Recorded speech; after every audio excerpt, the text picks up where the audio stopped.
Good evening and जय हिंद बच्चों। मुझे उम्मीद है कि आप सभी ने एडमिट कार्ड निकाल लिया होगा क्योंकि कल आपकी परीक्षा है। ठीक है, तो आइए कुछ विशेष चीज़ों को जानें, हमें क्या क्या सावधानी बरतनी है ताकि हमें एग्ज़ाम सेंटर पे कोई भी दिक्कत ना हो। ठीक है, सबसे पहले देखिए मैं आपको इसके बारे में बताना चाहूँगा, आपके एडमिट कार्ड के रोल नंबर के बारे में। अगर आप इन अंकों को गिनेंगे तो 1 2 3 4 5 6 7 8 9 10 11, कुल 11 अंक का रोल नंबर है बच्चों यहाँ पर। ठीक है, तो इसमें देखिए जो इसमें शुरू के 4 अंक हैं। ठीक है, शुरू का जो अंक है ये आपका 31। ठीक है, ये उत्तर प्रदेश राज्य का कोड है, यूपी। ठीक है, और जो वर्ष 22 है, ठीक है, जो 22 है, जैसे अभी 2022 चल रहा है ना, तो ये आपका जो 22 दिखा रहा है ये आपका वर्ष दिखा रहा है। ठीक है, इसके बाद के जो 4 कोड हैं, 4 अंक हैं, जो कि 7501 ये बच्चों केंद्र का कोड है।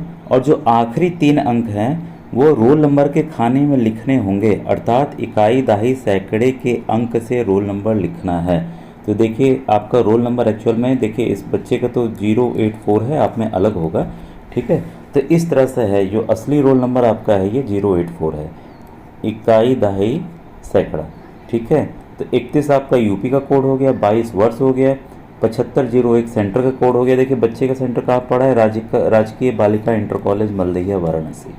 ठीक है, तो इससे ये पूरी रोल नंबर आपकी इस तरीके से बनती है। ठीक है, अब आइए आगे की चीज़ों को और मैं क्लियर करूँ बच्चों। इसमें आप ध्यान देंगे बच्चों, जब आप परीक्षा देने जा रहे हैं तो देखिए समय जो है आपका कल तो है ही, 24 अप्रैल को आपकी परीक्षा है। आप ध्यान रखिएगा कि परीक्षा के बाद, ठीक है, मेरे वीडियो का आप वेट कीजिएगा। ठीक है, इसके मैं सॉल्यूशन जो आंसर की है, इसका की है, उत्तर है, ठीक है, मैं जल्द से जल्द आपको बताने की कोशिश करूँगा ताकि आप मिला सकें कि आपके कितने नंबर आ रहे हैं। भाई जो बच्चा पास करेगा उसको तो 1000 रुपये महीना मिलना ही मिलना है, काफ़ी मदद मिलेगी बच्चों को। तो आप में भी हो सकता होगी कि भाई मेरे कितने आंसर सही हुए हैं, तो आप मेरे वीडियो का बच्चों वेट कीजिएगा। ठीक है, और परीक्षा देखिए, अब कुछ परीक्षा संबंधी चीज़ें और बता दूं मैं। परीक्षा आपकी देखिए 8 से 11 है, तो ये ध्यान रखें। आपको पता है सभी बच्चों को मैंने क्वेश्चन पेपर भी कई बार दिखाया हुआ है, मेरे मैथ्स के जो क्वेश्चन हैं उसमें मैंने विधिवत क्वेश्चन पेपर भी दिखाया हुआ है। तो इसमें जो आपका जीमैट है आपको अच्छे से पता है कि उसमें 90 क्वेश्चन हैं। ठीक है, और जो सेट है उसमें भी बच्चों 90 क्वेश्चन हैं। अभी आप पूरा वीडियो देखिएगा बच्चों, काफ़ी काम का है, जिससे आपको कल कोई दिक्कत ना हो। तो कई बच्चे सोचेंगे कि किसको स्टार्ट करें। देखिए जो जीमैट वाला है बच्चों, ये नो डाउट कई क्वेश्चन इसमें आसान होते हैं, कई क्वेश्चन इसमें कठिन होते हैं। ठीक है, और अगर आप दिमाग लगाएंगे, समय देंगे तो ये क्वेश्चन हल भी हो जाते हैं। लेकिन अगर इसको हल करने के चक्कर में आपने सेट वाले क्वेश्चंस कैसे होते हैं हमने पढ़ा और उसका उत्तर तुरंत लगा दिया। ठीक है, तो इस तरह से होते हैं। जैसे पृथ्वी का उपग्रह क्या है, तो आपको पता है चांद है, तो तुरंत आप कर लेंगे, आपको सोचना तो नहीं है उसमें। इसमें सोचना है, समझना है और उत्तर को जानने की कोशिश करनी है, और ये है कि आपको तुरंत उत्तर आता रहेगा। ठीक है, तो मेरा अनुभव यही कहता है, सबसे पहले आप सेट के क्वेश्चंस को करिए। ठीक है, और कई बच्चे ये गलती करते हैं कि पूरा 90 क्वेश्चन कर लेंगे, इसके बाद ही लिखना शुरू करेंगे उस पर नंबरिंग की, पहला का ये, दूसरा का ये। आप क्या करिए, नियम बना लीजिए, शुरू के 10 किए उसका उत्तर लिख लीजिए। ठीक है, शुरू के 10 किए उसका उत्तर लिख लिए, फिर 10 किए उत्तर लिख लिए, ऐसे ऐसे करके बच्चों नंबरिंग करके आप इसको कर लीजिए पूरा।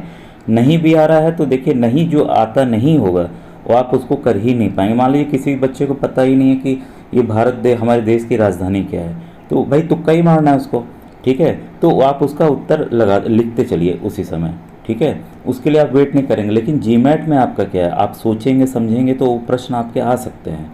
ठीक है, तो इसमें आपको समय बच्चों ज़्यादा देना है, इसको जल्द से जल्द करने की कोशिश करनी है 90 प्रश्नों को। इसके बाद आप जीमैट वाले में आएंगे, जो जो आते जाएगा आप उसको करते जाएंगे।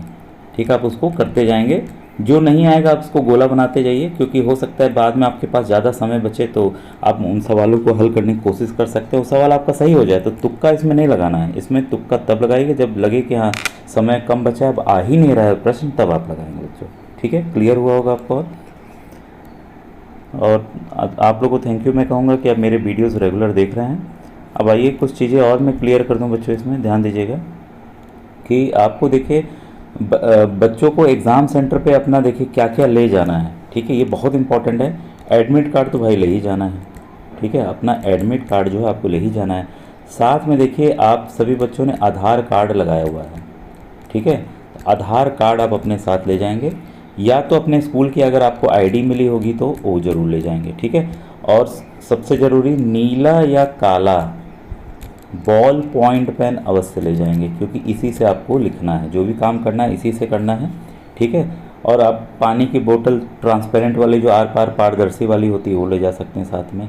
और समय प्रबंधन के लिए सिंपल वाली घड़ी, इलेक्ट्रॉनिक वाली नहीं, जो सिंपल घड़ी होती है भाई, देखने के लिए भाई समय तो नहीं बीत रहा है ज़्यादा, तो इसके लिए ले जाना है आपको, ठीक है, ये सब चीज़ ले जा सकते हैं।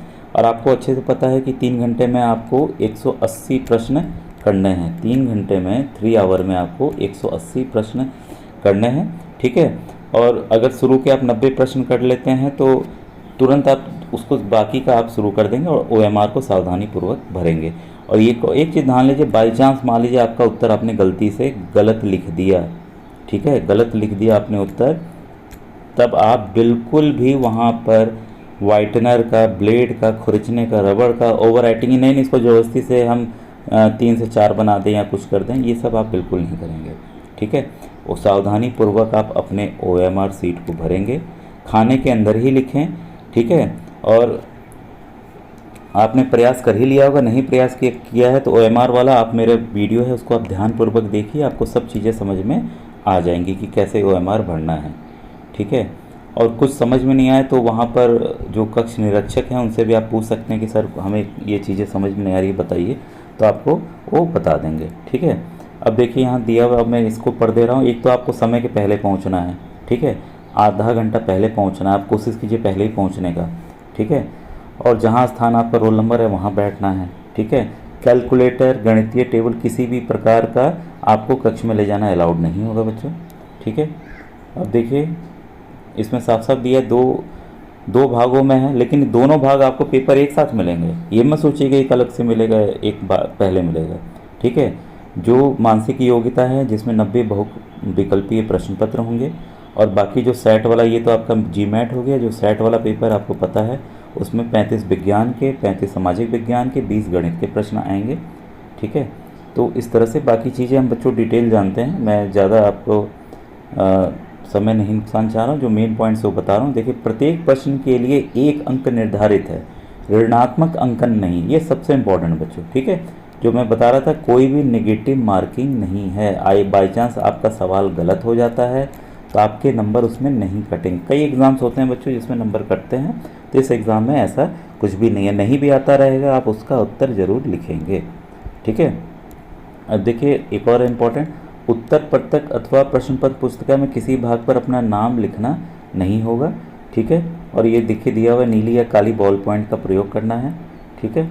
और जो कक्ष निरीक्षक है उनके निर्देशों का आपको पालन करना है, ठीक है।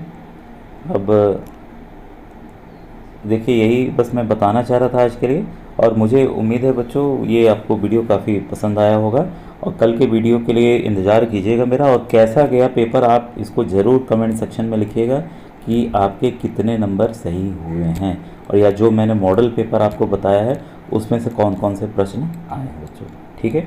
Thank you very much.